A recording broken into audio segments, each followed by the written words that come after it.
Oi pessoal, tudo bem? A gente está no primeiro episódio da primeira temporada do programa Olhares, o novo queridinho do Departamento Nacional de Escola Dominical. Eu sou Andréa Fernandes, pastora, atualmente na coordenação do departamento, junto com a professora Thelma César, e a gente está aqui apresentando esse projeto novo que tem a ideia de colaborar, trazer outros olhares sobre o texto bíblico da lição de escola dominical e sobre a própria revista de escola dominical. Essa primeira temporada a gente trabalha essa revista aqui, que é Legados de Fé, Novo Testamento, né? Que traz personagens do Novo Testamento. Então, a cada episódio a gente vai convidar uma pessoa que vai discutir um pouco o texto da lição e trazer outras perspectivas também sobre o texto para colaborar com quem dá aula e também com quem participa da aula da escola dominical. Então não perca essa primeira temporada, eu acho que conta com 12 episódios, né, Rodrigo? Não sei, gente, entre 10 episódios, né? E vamos ver se vai dar certo, tá bom? Então, gente, interage com a gente, manda a sua opinião também. E para estrear, eu tenho o prazer de estar aqui com a pastora Fabiana. É uma pastora da 4ª região. Ela vem da... Ela é de origem da 4ª região, lá do Espírito Santo. Depois ela vive na 1ª região, lá no Rio de Janeiro, né? E aí ela veio estudar na 3ª região, ou seja, é uma pastora nacional, gente. E hoje a pastora Fabiana, ela trabalha na pastoral universitária lá da UMESP, da Universidade Metodista de São Paulo. Bem-vinda, pastora. Obrigada. E a gente tá convidando a pastora para falar da nossa primeira personagem da revista Legados de Fé. E a gente vai conversar de Maria, né? É a lição número 2. E o texto bíblico é Lucas 1, de 26 a 38. Maria é uma mulher agraciada. E a gente está aqui com uma outra mulher agraciada, que é a pastora Fabiana, para conversar com a gente um pouquinho. Pastora, o que você gostaria de destacar desse texto? Primeiro que eu me identifico um pouco também com Maria, viu? É muito, né? Eu gosto muito de estudar, de ler a respeito dela, porque ela é essa mulher agraciada, mas é uma mulher que também se apresenta humanamente, né? Como mãe, como alguém como a gente, que tem medo, que tem receios, que se apavora, que chora, que sofre, mas que caminha junto, que acredita e que continua em frente, né?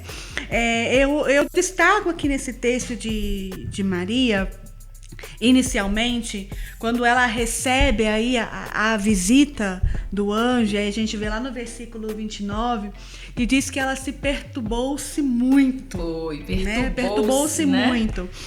E aí a gente percebe que a reação de Maria, né, nesse apavoramento, em perturbar-se, tem a ver com a responsabilidade que ela percebe que estava diante dela. Porque o anjo chega e não fala Maria, ele fala agraciada. Ele traz o significado do nome. É como se fosse uma mãe que chama o filho pelo nome completo, né? E ela já logo percebe ali, opa, vem algo forte aí, né? Sim. Ele tá falando comigo de uma intimidade muito profunda. Então, há uma responsabilidade muito grande sobre mim. E automaticamente, ela tem um medo ali, né? O coração dela se apavora, vem ali uma certa incerteza, uma certa insegurança, e ela se perturba diante daquela fala. Realmente é algo que vai marcar a trajetória da Maria para sempre, né? Porque, primeiro que anjo não aparece na esquina, né? E a gente às vezes fica achando que tem anjo em tudo, vê anjo em tudo quanto é lugar, né? Isso não é algo muito não é tão comum, não era comum naquela época, também não é comum hoje, né? Legal. O que mais, pastora, que você estava falando? A gente conversou muitas coisas antes, a gente vai tentar puxando. Estruturar um pouquinho para você que está assistindo a gente. Isso.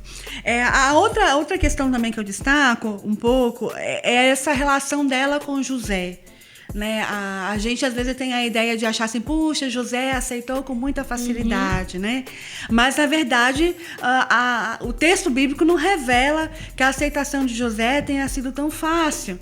Até porque para que José aceitasse era necessário a visita do anjo, Sim, né? O anjo falou com ele também. Porque a condição de Maria era muito complicada. Sim. Né? Se essa revelação chega a partir dela para José, como que ele entenderia? Sim. A condição dela social diante, né, como a revista apresenta, diante da comunidade, era uma situação de risco até. De desvantagem. De risco, ela estaria diante da possibilidade de uma morte por apedrejamento, né? Sim. Porque ela poderia ser acusada por adultério, já que ela já tinha um compromisso firmado e José sabia que não tinha tido nada com ela. Então ele poderia ser essa pessoa que fizesse a acusação. Sim. Opa, tem alguma coisa errada aí, né? E para isso é necessário que o anjo não só fale com Maria, mas que também, de alguma forma, fale com José, para que ele reconheça que não era coisa da cabeça dela ou que era uma outra condição a qual ela estaria sujeita a uma situação de risco, até mesmo de violência, já que essa era a decisão da sociedade e implicava com as suas regras naquela época, né? Uma coisa que eu acho que é interessante, assim, pensando um pouco sobre isso, assim, é o quanto, diante dos propósitos que Deus tem pra gente, o quanto ele vai quando vem do coração dele, o quanto ele vai organizando as coisas, né? O quanto também ele leva em conta o contexto que a gente vive, ele leva em conta as nossas fragilidades, as nossas ansiedades, os medos, né? Os nossos medos. Ele não despreza isso, né? Ele não chama pessoas corajosas, pessoas assim que não temem absolutamente nada, né? Ele chama pessoas. E aí, a partir das limitações, ele vai arrumando para que a coisa aconteça, né? Embora ela apresentasse ser disposta, né? Havia medo.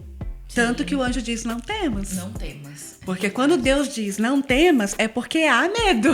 Senão, não há necessidade de dizer que não tema, né? Porque se você não tem medo, não tem por que temer. Sim, né? Mas quando há essa necessidade de dizer, olha, não temas, é porque paira, né? Ali um sentimento de medo, né? E convenhamos, né? Era um desafio tanto. A maternidade por si só já é desafiadora. É verdade. Né? É um processo de transformação geral, né? Você transforma a sua rotina, você transforma a sua vida, o seu corpo, as suas emoções, tudo muda. Sim. Então a maternidade por si só já é desafiadora. No contexto em que Maria estava inserida, era muito maior. Né? Ela estaria diante de uma sociedade extremamente machista e aonde ela, como mulher e solteira até então, embora tivesse um compromisso firmado, se apresentasse grávida, né, teria uma série de implicações. Além disso, ela tinha a certeza de que aquele filho que ela estava gerando não seria dela. Né? Ela não teria total controle. Embora a gente fale, né, quando a gente tem filho, diga, pertence ao Senhor, é muito simples a gente falar isso enquanto o filho está com a gente, né? Mas quando a gente perde esse controle, né, isso se torna muito forte. E Maria, quando ela é engravida, ela tem essa concepção de que não seria dela. Né? Eu acho que esse é um outro desafio também, porque quando a gente gera projetos de Deus pra gente, né? O desafio também de perder o controle, né? Perder o controle desse projeto, né? Sim. Vamos seguir. 8 minutos já. Eu não te disse que passa muito rápido? Vai, voa. Bora. Vamos lá. A outra parte que eu gostaria de destacar, que está um pouquinho mais lá na frente, que fala sobre a entrega total, lá no exemplo de humildade. Sim. Né? A lição traz Maria como um exemplo de fé, de obediência e de humildade. Né? A fé está relacionada àquilo que ela de fato confia, né? A confiança que ela coloca em Deus. A obediência, quando ela se submete e ela obedece a Deus, né? Sim. Então ela se coloca numa condição de fazer aquilo que Deus queria que ela fizesse. E por último, a de humildade, que para mim eu destaco aqui um caminho mais atrelado ao sofrimento, né? A condição, essa humildade atrelada ao sofrimento, a condição de sofrimento que ela se coloca no caminho, né? Essa condição da maternidade, do enfrentamento diante da sociedade, mas também desse caminhar de sofrimento ao lado do filho, né? De perceber no seu ministério os desafios e as condições de sofrimento, e até mesmo aos pés da cruz, né? Porque quando ela se apresenta lá na frente, né, aos pés da cruz, quando Jesus é crucificado, a gente encontra ali como que eu posso dizer? Os discípulos, né, desaparecem um pouco, sim, se fecham, sim, né, se trancam literalmente, e a gente encontra ali ao pé da cruz a mãe, a tia e teoricamente o primo, ficaram, né? As duas mulheres e o primo. Uma observação, meninas. Cuidado com bater na mesa. Barulho. Gente, esse é o primeiro. Eu tenho um problema sério com as mãos. Na quinta temporada, a gente aprende que não vai bater mais na mesa.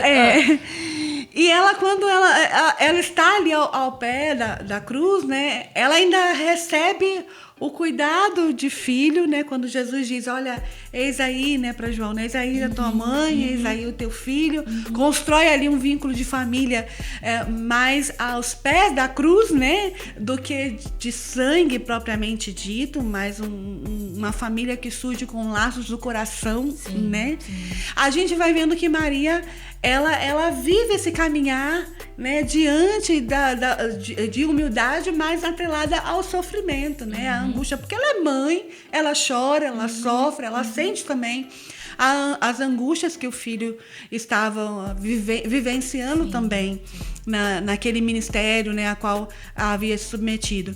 Então, a gente vai ver que esse caminhar dela se entrelaça, né, de alguma forma com as situações de sofrimento que ela vai vivenciando, né? E isso também, de alguma forma, mostra a sua total confiança, né? E dependência em Deus, né?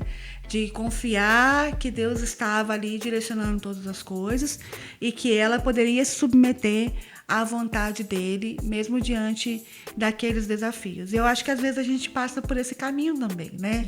A gente tem fé, a gente obedece, a gente se humilha, mas essa humildade acaba sendo atrelada com as condições de sofrimento que muitas vezes nós somos submetidas na nossa vida, né, no nosso caminhar, e que de alguma forma nos desafia a vivermos a fé e a confiança e a obediência. Eu acho que a humildade realmente é um desafio para todo mundo, né? Eu acho que é um desafio para quem tem demais, né? E aí precisa entender que tudo que tem é fruto da graça e do amor do Senhor, sim, né? E é um desafio para quem tem de menos, sim, porque o sofrimento muitas vezes amargura a gente, né? E é entendível que, né? Assim, a gente consegue entender, porque às vezes é como as pessoas acabam reagindo aos momentos duros, né? O texto da lição, ele só vai até... ele só trata mais dessa coisa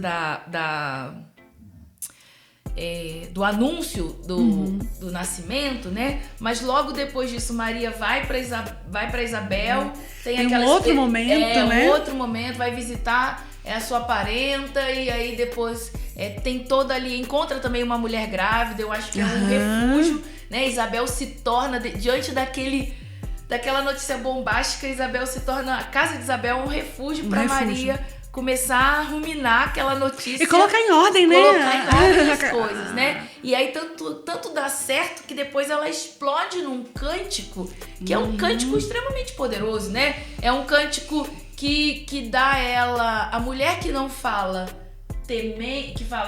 que escuta, não temas, depois é a mulher que fala eis aqui a tua serva. Eis aqui a tua serva, né? Eu sou abençoada porque o poderoso me fez grandes coisas. Ela consegue ver, diante do caos dela, a grandeza de Deus, né? Isso. E aí a gente estava comentando, a pastora Fabiana trouxe um pouco essa ideia, assim, também, né? Do cuidado ela recebe a notícia de que vai gerar, mas ela vai descobrindo aos poucos esse ministério, né? E até sim, esse filho que não é seu, né? Que vai ser da humanidade e que vai morrer.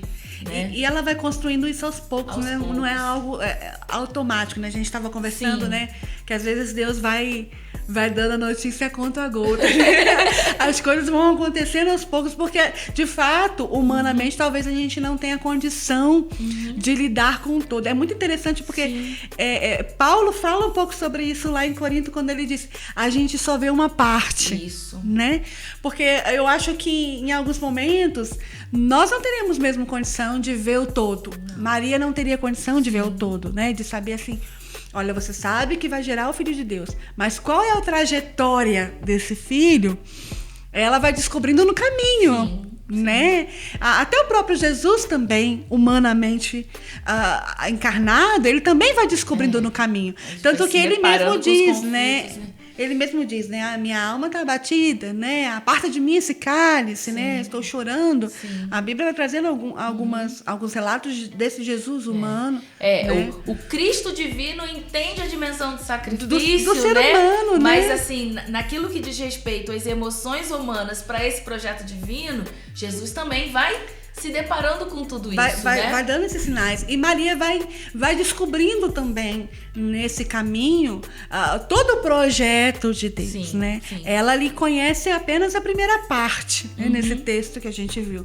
Mas todo o projeto de Deus, né, para a humanidade que se dá a partir de Jesus, ela também vai descobrindo no caminho.